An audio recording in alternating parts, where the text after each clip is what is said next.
مختصر کہیے گا، army chief general Asim Munir کی زیر صدارت کور کمانڈرز کانفرنس ہوئی جس میں امن و امان کی صورتحال پر بات کی گئی اور دہشت گردی کے خاتمے کے حوالے سے بات کی گئی. کتنا اہم سمجھتے ہیں اس کانفرنس کو؟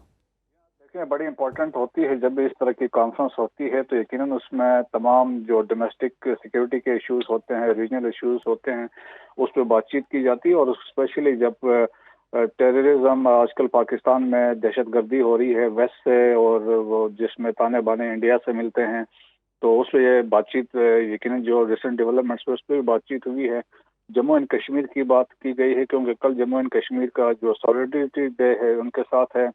اور اس کے علاوہ ریسنٹ جو انڈین آرمی چیف نے جو ایک بیان دیا تھا جس میں انہوں نے عجیب و غریب قسم کی اسٹیٹمنٹ دی تھی، جو لیکن ان کے بظاہر ان کی مایوسی اس پہ جھلکتی ہے، تو اس پہ انہوں نے بات کی ہے. اور اسپیشلی بلوچستان اسپیسیفک ٹیررزم کی بات کی گئی ہے.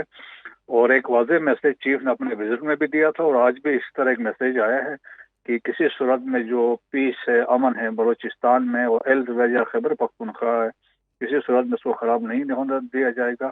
اور جو لوگ اس کے پراکسیز ہیں، جو پہلے بھی بات انہوں نے کی تھی کہ ان کو ہر حالت میں ان کے پیچھے جایا جائے گا، ان کو ایلیمنیٹ کیا جائے گا. اچھا بریگیڈیئر صاحب، جیسے کہ آپ نے بلوچستان کا بھی ذکر کیا تو ہمیں پتہ ہے کہ اس کے ثبوت بھی ہمارے پاس موجود ہیں کہ بھارت جو ہے وہ بلوچستان میں انسرجنسی کریٹ کرنے کے لیے اس نے کافی کام بھی کیا اور ہمارے ملک کے خلاف کافی سازشیں بھی کیں، اور کلبھوشن یادو بھی وہیں سے پکڑا گیا. تو بلوچستان کی اسٹریٹجیکلی امپورٹنس کتنی ہے اور اب ہماری کیا حکمت عملی ہونی چاہیے خاص طور پر بلوچستان کو لے کے، اور ساتھ ہی ساتھ کے پی کے بھی بتا دیں تھوڑا سا. جی ہاں، دیکھیں بلوچستان تو بہت امپورٹنٹ ہے کہ لحاظ سے کہ 45% آف پاکستان ہے، اور اس میں سندک پروجیکٹ ہے، آپ کے ریکوڈک ہے، سٹی پیک کا پروجیکٹ سے بلوچستان سے گزرتے ہیں، گوادر کی ڈیولپمنٹ وہاں پہ ہوئی ہے. تو ایک اسٹریٹجک لوکیشن ہے، ساتھ ہی عربین سی ہے، اور پھر ایک شارٹسٹ کاریڈور ہم پرووائڈ کرتے ہیں تو سینٹرل ایشین اسٹیٹ کو ایکسس دینے کے لیے. اور پھر چائنیز وہاں کی پریزنس ہے جو ڈیولپمنٹ کام میں جو بلوچستان کی تعمیر و ترقی میں انوالو ہے. تو کچھ طاقتیں دیکھیں، یہ جو پراکسیز ہیں افغانستان میں بیٹھی ہوئی ہیں جو براس کی بنیاد پہ ہیں، اس میں بی ایل اے ہے، بی ایل ایف ہے، بی آر اے ہے، بی آر اے جی ہے، یہ سارے پراکسیز ہیں انڈیا کی ہیں اور افغانستان میں بیٹھی ہوئی ہیں. تو افغانستان کی فیسیلیٹیشن شامل ہے اور ان کے پیچھے کچھ اور بھی طاقتیں ہیں. وہ یقیناً کی کوشش یہی ہے کہ یہاں پہ یہ پاکستان کی تعمیر و ترقی کو روکنا ہے. تو اس لیے یہاں پہ بلوچستان ٹارگٹ ہے. اور جس میں ہم نے دیکھا ہے کہ پاس میں یہ ایران سے بھی آپریٹ کرتے رہے ہیں، اب یہ افغانستان سے بھی کر رہے ہیں.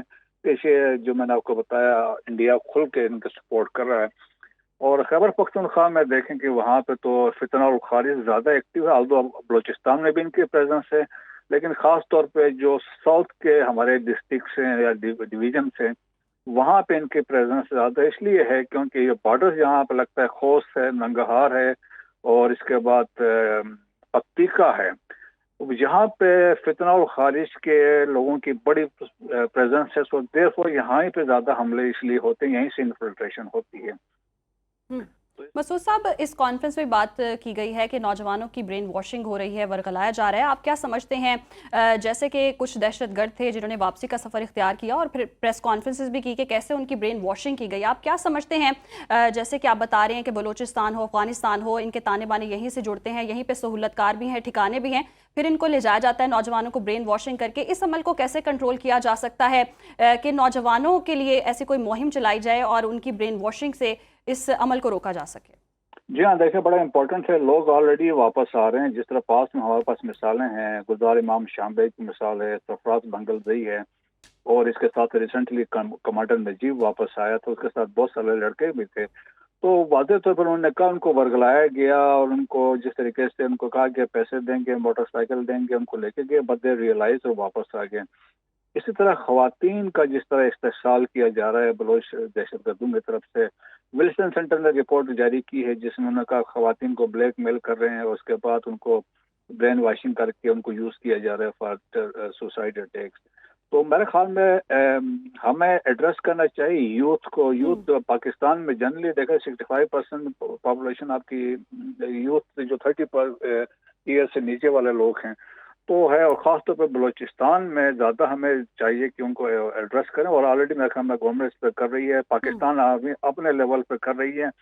تو ہم نے ان کو وسائل دینا ہے، ان کے تمام جو ایجوکیشن فیسلٹیز ہے، اسکالرشپ ہے، جو کچھ ہم دے سکتے ہیں ان کو آن بورڈ لے کے آنا ہے تاکہ وہ ڈائیورٹ نہ ہو. میرے خیال میں گورنمنٹ آلریڈی اس پہ اسٹیپس کر رہی ہے، لیکن مزید اس میں اقدامات کی ضرورت ہے. صحیح، ہمیں یوتھ کو ایڈریس کرنا چاہیے، مزید ہمیں اس میں اقدامات کی بھی ضرورت ہے. بہت شکریہ، بریگیڈیئر ریٹائر مسعود خان صاحب ہمارے ساتھ موجود تھے.